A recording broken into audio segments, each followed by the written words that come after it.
the collapse of the Chargers on defense has spoken up, and it's wonderful. Joey Bosa is his name, and bonehead football is his game.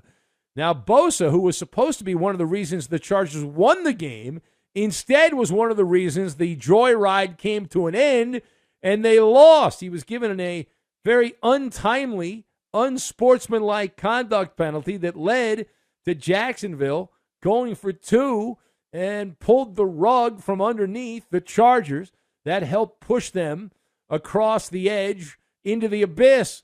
The head coach, Doug Peterson of Jacksonville, said that if it had not been for that penalty, they likely would not have gone for two, which means that conceivably the game would have gone to overtime, Jacksonville and the Chargers, and then who knows what would have happened in overtime. But ifs and buts were candy and nuts.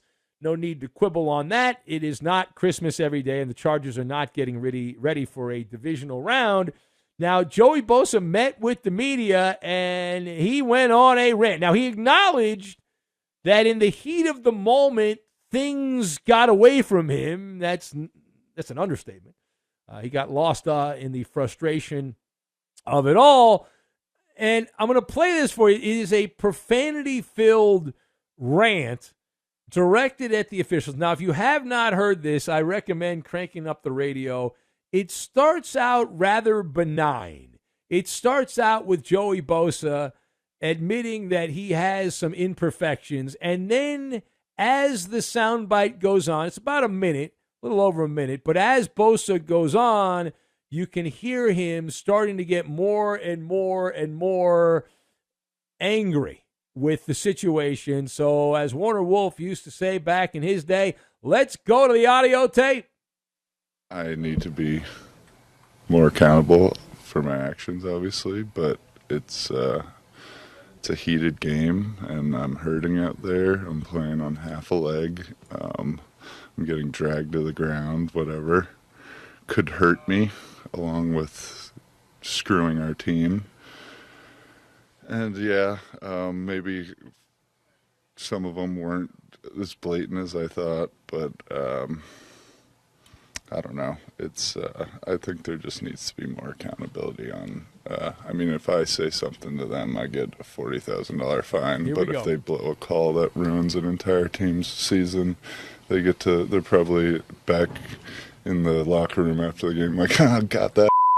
Oh yeah, got him. 15 yards. What a loser! I guarantee it. That's what they're talking like in the back.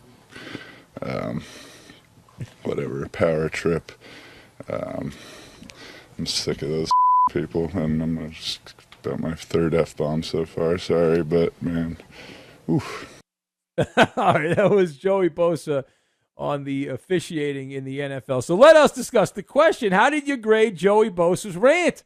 We'll go to the MALLER report card in a minute. I've got foaming Looney Tunes and sandwich board, and we will combine all of these things together. And we will get a very California cool rant from Joey Bosa. Didn't he have that kind of cool, calm demeanor as he was ranting and raving like a lunatic? It was a unique rant by Joey Bosa. Now, it's not the greatest rant of all time, however. I give it a solid B- on the MALLER rant report card. B- for Bosa, as he did work himself into a lather. That was my favorite part. Like, he started out being accountable, and he was in the bag of cliches there, saying what you're supposed to say and all that. And then he pivoted somewhere along the road to being the victim. That was rather early on in the soundbite. He was belly aching about it being a heated game, and he was playing hurt, playing on half a leg, and he repeated that part, could hurt me, for effect. He admitted in the soundbite, if you were paying close attention, that some of the holding calls were not as blatant as he originally thought. But there was the point of demarcation where Joey Bosa crossed the Rubicon, and it was about 35 seconds into the diatribe when Bosa gets so worked up that he's about to pop a blood vessel. He starts foaming at the mouth while keeping that California cool demeanor. And he starts talking about the officials, and the locker room playing gotcha. And let's play the audio again. Listen, this is the second part of this. This is where you can tell Bosa's getting angrier and angrier as he's talking. I mean, if I say something to them, I get a $40,000 fine. But if they blow a call that ruins an entire team's season, they're probably back in the locker room after the game like, got that. Oh, yeah, got him 15 yards. What a loser. I guarantee it. That's what they're talking like in the back. Whatever, power trip. I'm sick of those people, and I'm just about my third F-bomb so far. Sorry, but, man, oof. Yeah. I love the end of it, though. That last part, we should probably use that as a drop in the show. When he said oof at the end there, he repeated that. That line's great. Oof at the end. That's comedy gold. Now, furthermore, what was Bosa thinking with the meltdown? Now, he was obviously blowing off some steam. That goes without saying. But the NFL world has been unloading on Joey Bosa, the punching bag that is Joey Bosa. And from where I sit on this side of the microphone, he deserves all of it. It goes with the real estate, right? You're the headliner on the defense. The defense blows a 27-point lead. I don't care what kind of play calling the offense was doing. You should not be giving up that many points in that short amount of time if you're the Chargers. And Bosa was on a milk carton in the second half of that game. He was missing in action. And he had that very calm demeanor, but he did sound like a broken man. Good awareness, though, counting the F-bombs as he was going through, blaming the officials.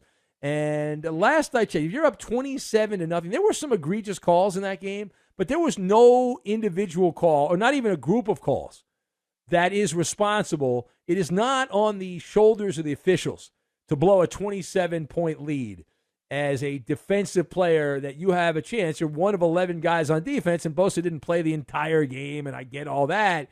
But man alive, right? It should have never come down to a case of the Zebras influencing either direction the outcome of the game.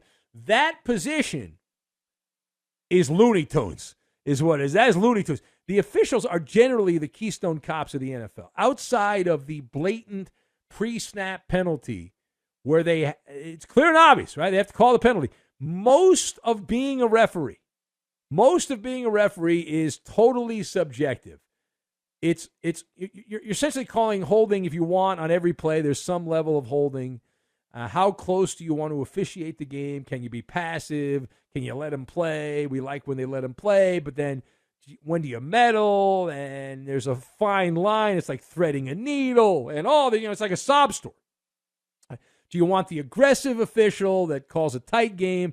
Inevitably, someone is going to complain. Someone's going to give the referees the evil eye and say, what are you doing? Case in point, Joey Bosa, who had no problem with the referees when it was a turnover palooza for Trevor Lawrence and the balls bouncing off receivers' hands and shoulder pads and helmets and you name it, and it was 27-0. Only in the second half did that rise to the level of high crimes and misdemeanors from the referees. Now, parting shot, how much of the blame game on the Chargers blowing this massive lead goes to Joey Bosa? So where I sit watching this game, Joey Bosa gets to wear the sandwich board out in front of the Charger facility with a kick me sign on it. He must spend numerous hours parading back and forth, standing outside while wearing that sandwich board, explaining that what he did, which was egregious, and why he is responsible, right? As the headliner, as the big star of the Chargers defense, he was nowhere to be seen in the second half, outside of helping push Jacksonville to the comeback. He did not make enough plays. He did not keep his composure in the second half. And part of it is keeping your wits to you when things are going sideways. He allowed emotion to get the best of him. And Bosa's a fine player, but you wouldn't know it from that performance in the playoff game over the weekend. And so he's part of a three-headed dragon. Not a fire-breathing dragon, because there's no fire in that three-headed dragon. But you've got Brandon Staley, who's one of the heads, unable to calm his team down, unable to cook up the right combination of play in the second half to keep them from losing the lead. Justin Herbert, who failed to make plays in the second half, completed barely 50% of his passes, averaged generic 7 yards per attempt, and was just there, kind of filling up space in the second half. Also, you can go down the list, the offensive coordinator, the lack of a running game, Austin Eckler not controlling the game in the second half. But right there among the parade of idiots is Joey Bosa. Right, the whole picture, Joey Bosa and that defense, the offense should not have to make a play in the second half to hold the 27-0. I know it's 27-7. You still had a 20-point lead at halftime in a playoff game. And you deserve all of the criticism that is coming your way.